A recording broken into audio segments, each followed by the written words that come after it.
is no need to fear. Underdog is here. Time again for the Underdog Show, starring that champion of champions, Underdog.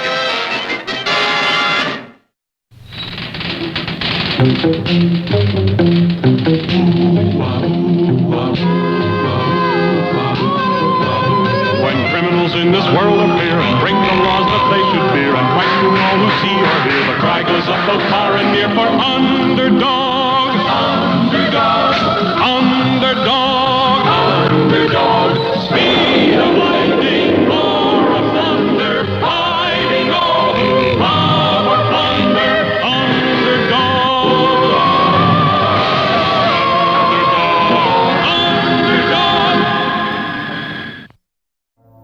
The most wicked man in the world was Simon Bar Sinister, and it was Simon's ambition to rule the world. To do this, he tried many terrible schemes, but each time he was stopped by Underdog. One time, he invented shrinking water. One squirt of this, and a 6-foot man becomes 6 inches high. Simon says, shrink.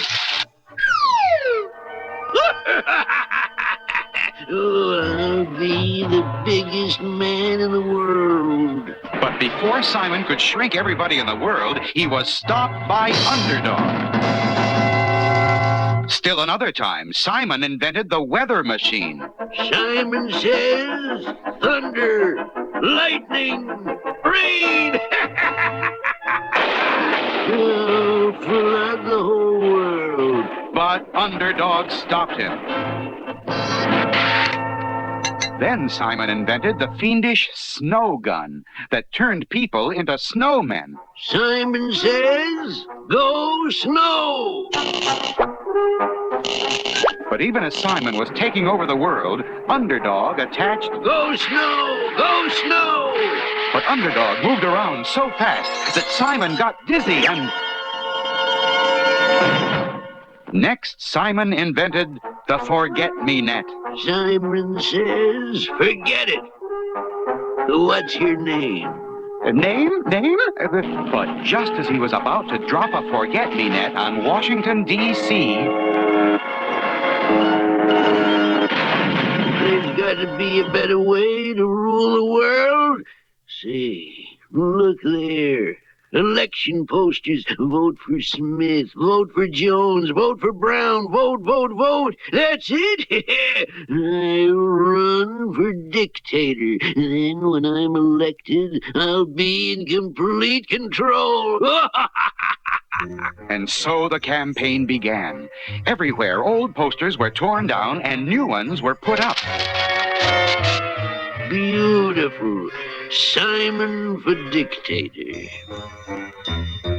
Vote for Simon. He's true blue. He will do a lot for you. All right, Cat. Now we'll make this election campaign a big success by going right to the people. Pardon me, madam. I would like you to vote for me for dictator. Dictator? I wouldn't vote for you for dog catcher. Good morning, my good man. I want you to vote for me for dictator. You? You're Simon Bar Sinister, the wickedest man in the world. Nobody's gonna vote for you. Gee. Ah, a busy little housewife. Madam, I am Simon Bar Sinister, and I'm running for dictator. Would you vote for me? It's no use, boss. Nobody's going to vote for you. Not quite. I know 2 people who are going to vote for me.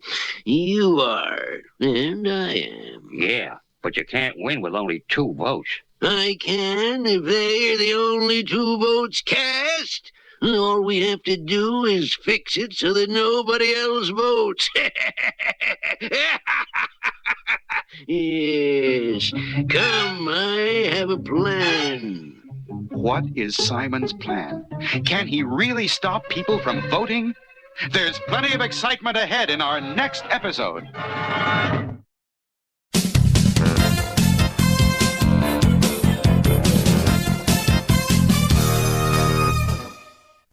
One morning, just before visiting hours, Tennessee Tuxedo and his friend Chumley left the zoo in their customary casual fashion. It was Tennessee's idea that if they dressed like weathermen, they could get jobs as weathermen, and so prove that they were as smart as human beings. Sure enough, when they were interviewed at the Weather Bureau... Are you sure you've had experience as weathermen? Of course we're experienced. Don't we look like weathermen? Okay, go ahead. Funny thing, what they really looked like was a penguin and a walrus. Now, this is the life, Chumley. A real job. Working hard, just like people. Yeah, Tennessee. But I wonder when we get our coffee break. No. You said it was going to rain week before last, and it didn't. You said it was going to rain last week, and it didn't. You said it was going to rain this week, and it didn't. My cauliflower crop is drying up. Now I want rain. Now either you make it rain or I'll be back with this. You know, when you taught me into this job, I didn't know it was going to be so hard on my eardrums. I see. You say you think the weather business is too noisy and you want to go back to the zoo. A good idea. No, Chumley. We're going through with this job. And here's your first assignment. Hop out and make it rain. Okay. Just like I've been saying all along. Nothing to these jobs. Earthquake! Run for your lives! It's Chumley! Chumley, give me that. Whoops. Gee, Tennessee, I'm terribly awfully sorry. Did it hurt? You want to know if it hurt? Of course not, Chumley. I always wear this little knot on my head. Now, just what are you doing? Well, it took a little while, but I finally went to the library and found a rainmaking book. I see. So you're making it rain like it says in the book. Let me see that. Oh, no, Chumley. This is an Indian history book. It says some Indians believed they could make it rain by beating drums and dancing. Yeah. Well, I'm part Indian, you know. I see. You say you're related to the Indians, eh? Well, just what kind of an Indian are you? See? I'm a Blackfoot. A Blackfoot. Of course. That's hysterical, Chumley. Now, let's see if you can keep joking like that when the farmer comes back with his shotgun. He wants rain or else. Well, if I can't drum up any rain this way, how do I make it rain? How do you make it rain? Well, it's easy. You just take a little, you pick out a big, you mix up some, Hey, Tennessee, maybe it's time we went to see the man with all the answers. Yes, Chumley, Mr. Whoopi. And we'd better see him fast. So soon our heroes were in the office of their friend and advisor, Phineas J. Whoopi, the man with all the answers. That's it, Mr. Whoopi. We've got to make it rain. Team pour. Well, that sounds like a college cheer. Rain, eh? Well, that's a job that can't be watered down. Sounds like we'll have to use the three-dimensional blackboard. Gee, that's cool. Or, to be more precise, my boy, we're getting warm. Now, where did I put it? Perhaps in the closet.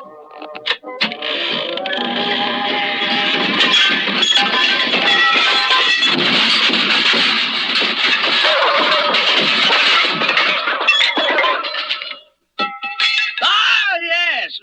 Let's see.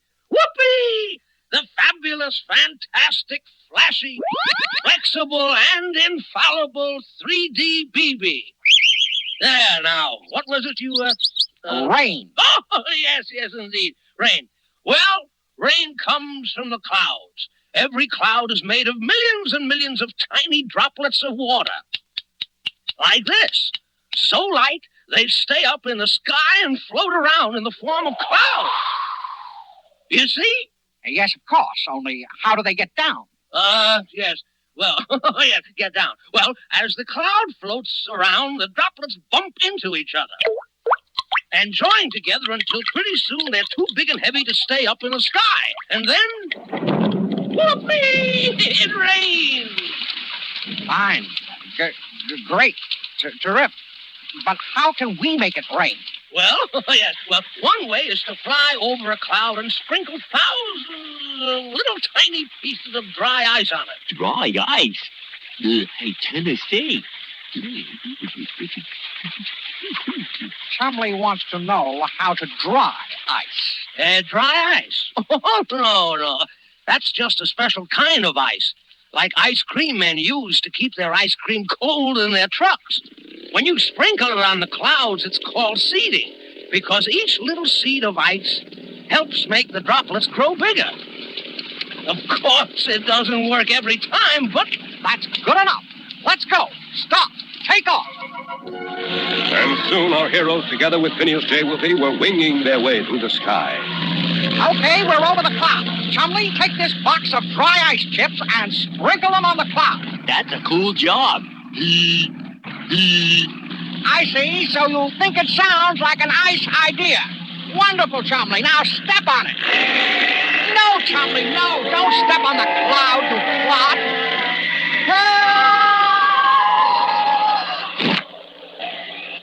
Chumley!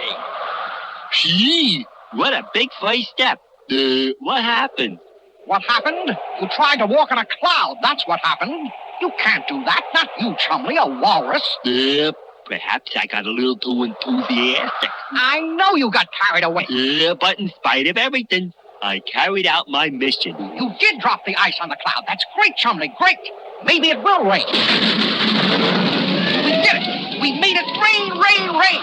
And look, we're coming down right at the weather office. My friend, we'll be heroes. Perhaps so. But would you kindly inform me what that noise is? That noise? That, Chumley, is our public, followers, autograph hunters. There they are. They're the ones who made it rain. Ruined my new hairdo. Ruined my fishing. Ruined my golf game. Sounds to me like they want our scalps more than our signatures. You say they don't sound like autograph hunters. More like headhunters. Very funny, Chumley. Look at that. A big one. He looks just like a walrus. And the other one. Good grief, he's a penguin. They're not supposed to be weathermen. Let's run them out of town. Uh-oh. I wonder what we ought to do now. Let's do it. You're right, Chumley. Let's get back to the zoo. Go, run, fly. Well, we failed again. Messed up. Goof. We did not goof entirely. Do not overlook the fact that we have learned something. You say we learned something. What? I have wrote a poem. Rain, rain, go away. That is what some people say. Other people want it teeming. When it is not, they really get screaming. But one thing we have learned that's true. The weather business isn't easy if you are a penguin or a walrus, and be it ever so humdrum, there's no place like home. You know, Chumley, sometimes you're just too deep.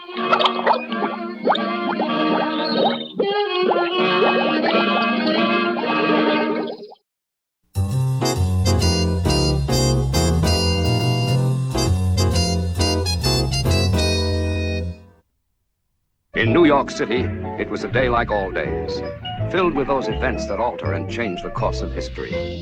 The sun came up, men prepared for work, children got ready for school. And then, disaster struck. An anonymous phone call tipped off police that the Brooklyn Bridge had been stolen. It was true. Where the magnificent bridge once stood, there was nothing but water. Water everywhere. The huge city came to a standstill. Police were baffled. Commentators commented. And at City Hall, great men in solemn conclave met. Gentlemen, there is only one criminal clever enough to steal the Brooklyn Bridge. The Fox. The Fox? The Fox. The Fox. And only one person in the whole world with enough skill and experience to catch the Fox. And that is the Hunter. The Hunter is intelligent, always on his toes, wide awake. I don't make clever. Oh, somebody's dinging my dinger, ringing my ringer, clanging the clingo. Come in, son. Come in out here. Oh, that's the phone. Well, this is the hunter, son. Have nose, will hunt. What's that? Somebody stole the Brooklyn Bridge. Well, I need the facts, son. Us detectives got to have the facts. Now, where was it last seen? Can you describe it? Approximate value? Well, relax, son. The hunter's on the job. Brave, courageous, wide awake. Nothing like a head start, Hunter.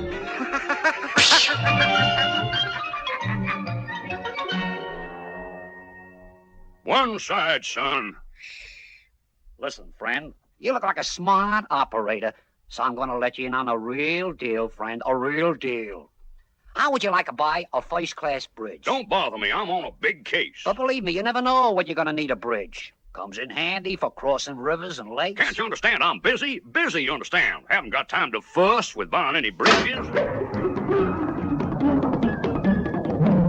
A clue.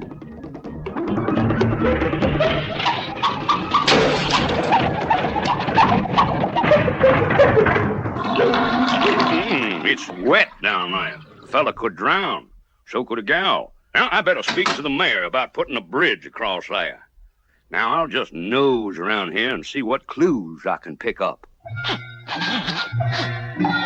Meanwhile, the fox is still trying to turn the bridge into cash. He is so busy talking that he fails to notice the approach of Officer Flynn Flanagan. Just a minute there. Good morning to you, officer. Never mind the blarney now. Where's your permit? Permit? Your permit. You can't peddle bridges without a permit. Now, let's have it. Well, the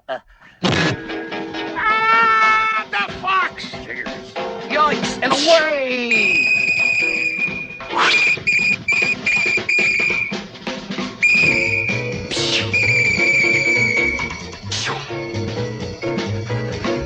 Trapped.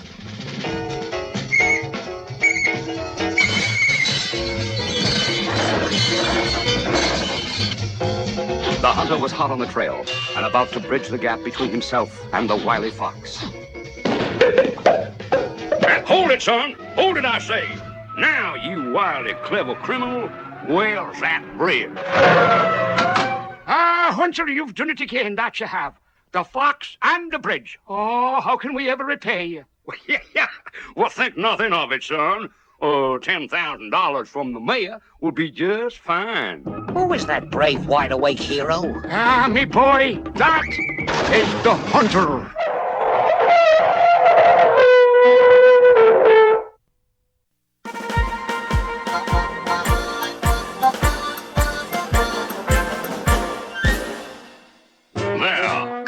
Pass. Did I ever tell you about the time I escaped from 10,000 screaming tribesmen at that very spot? No, but I was leading a small detachment of men up through the mountains in search of the rebel chieftain Alibi.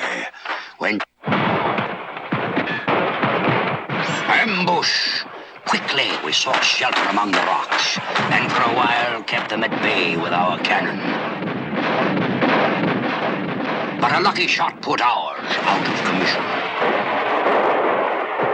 And soon I was the only one left. Cannon to the right of me, cannon to the left of me, cannon in front of me. It's 100 miles from my regiment. Then my ammunition gave out. And at that very moment, the 10,000 screaming tribesmen stormed into the pass. What did you do? Summoning my superhuman strength, I picked up the disabled cannon and using it like a rifle fired point blank into the advancing enemy. Did it stop them? Never found out, don't you know. The recoil from that mighty cannon acted like a rocket, and I shot over the mountains and dropped right in on the barracks.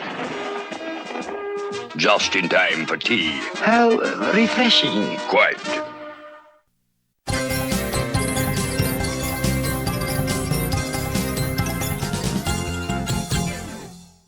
Simon Bar Sinister had decided to get elected dictator, but quickly found that no one would vote for him. Who cares? I'll fix it so no one will vote but you and me. And then I'll win by 2 votes. How are you going to make sure no one else votes, boss? With one of my diabolical machines. We'll test them on you.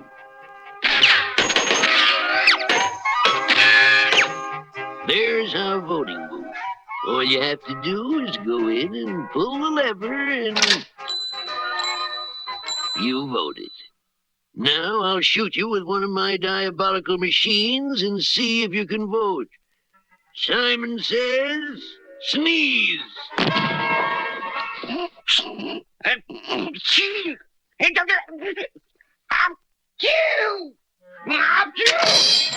Versus it failed.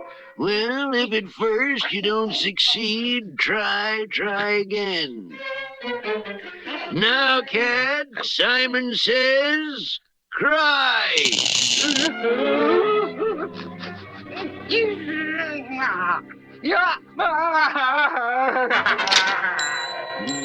Another failure. Well, back to the old drawing board. All right, Simon says relax.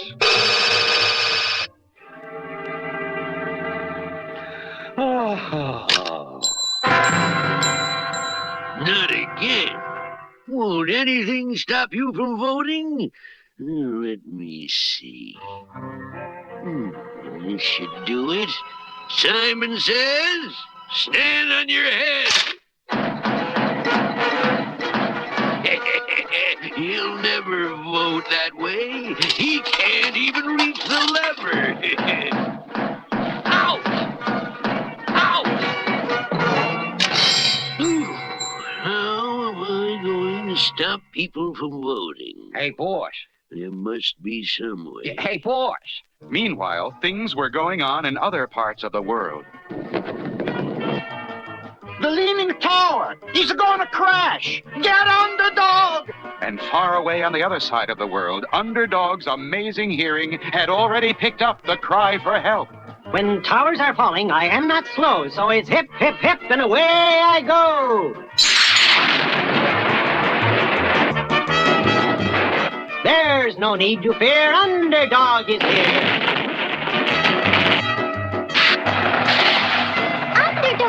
Underdog, you've got to come right away. At the moment, sweet Polly, I'm righting this tower. It may fall again without my power. But Simon Bar Sinister is trying to get elected dictator. Let Simon rave and let him gloat, but he won't get a single vote. But what if he invents one of his diabolical machines? And that's exactly what Simon had finally done. Here it is, my greatest invention, the Tickle-Feather Machine. Simon says, laugh.